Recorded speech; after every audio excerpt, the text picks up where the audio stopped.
Friends, আমি এখানে Flipkart থেকে কতগুলো গ্রিন ভেজিটেবলসের সিডস অর্ডার করেছিলাম। আর এখানে দেখো তোমরা প্রায় 50 রকমের ভ্যারাইটির সিডস রয়েছে। তো আজকে আমি কতগুলো বীজ রোপণ করে দেখাবো তোমাদের। সবার প্রথমে মাটি প্রস্তুত করে নিতে হয়। আমার যদিও এখানে মাটি অলরেডি প্রস্তুত করা রয়েছে। এরপরে আমি দেখো আঙুলের সাহায্যে প্রায় 1/2 ইঞ্চির মতো ডেপথে গর্ত করে নিয়েছি। এরপর আমি এক এক করে এখানে সমস্ত বীজগুলি পুঁতে দেব। এখান থেকে চারা গজিয়ে উঠলে পরে তখন সেটা গ্রো ব্যাগে ট্রান্সফার করে নেওয়া যাবে। আর আজকে আমি যে বীজগুলো রোপণ করছি সেগুলো হচ্ছে 3 রকম ভ্যারাইটির বেগুন।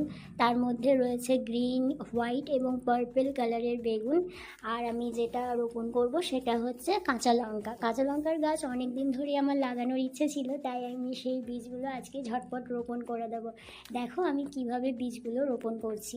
বীজ রোপণ করার সময় তোমাদের একটা জিনিস অবশ্যই মাথায় রাখতে হবে, যেটা হচ্ছে মাটির আর্দ্রতা বা ময়েস্ট যেন সবসময় বজায় থাকে। আর মাটি যেন সূর্যের আলো মাটিতে যেন সরাসরিভাবে পৌঁছতে পারে। আর তোমরা শীতকালে বাড়ির ছাদ বাগানে বা বাড়ির উঠোনের আনাচে কানাচে কী কী শীতকালীন সবজি লাগালে আমাকে কিন্তু অবশ্যই কমেন্ট করে জানিও। দেখো বন্ধুরা, আমার প্রায় সবকটা বীজ রোপণ করা হয়ে গেছে। এরপর আমি আস্তে আস্তে স্প্রে বোতলের সাহায্যে ওপর থেকে জল দিয়ে দেবো প্রত্যেকটা টবে। তবে তোমরা মগের সাহায্যেও জল দিতে পারো। তবে একটা জিনিস মাথায় রাখতে হবে, একবারে হট করে সমস্ত জল ঢেলে দেবে না। এতে কি হয়, যে বীজগুলো আমরা লাগিয়েছি সেগুলো ওপর থেকে ভেসে যেতে পারে। তাই আমি স্প্রে বোতলের সাহায্যে ওপর থেকে একটু একটু করে জল দিয়ে দেবো। চলো আজকের মতো এইটুকুই, দেখা হবে পরের ভিডিওতে। টাটা।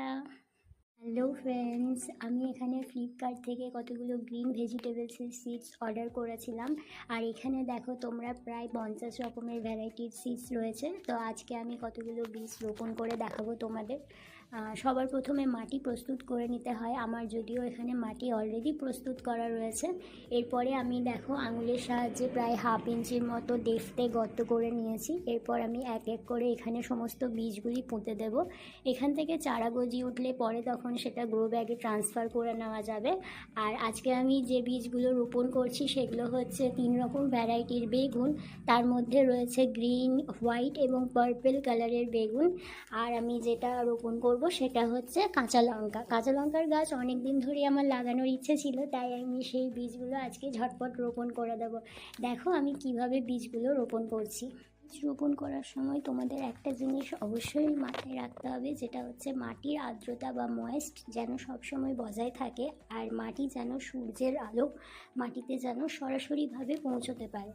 আর তোমরা শীতকালে বাড়ির ছাদ বাগানে বা বাড়ির উঠোনের আনাচে কানাচে কী কী শীতকালীন সবজি লাগালে আমাকে কিন্তু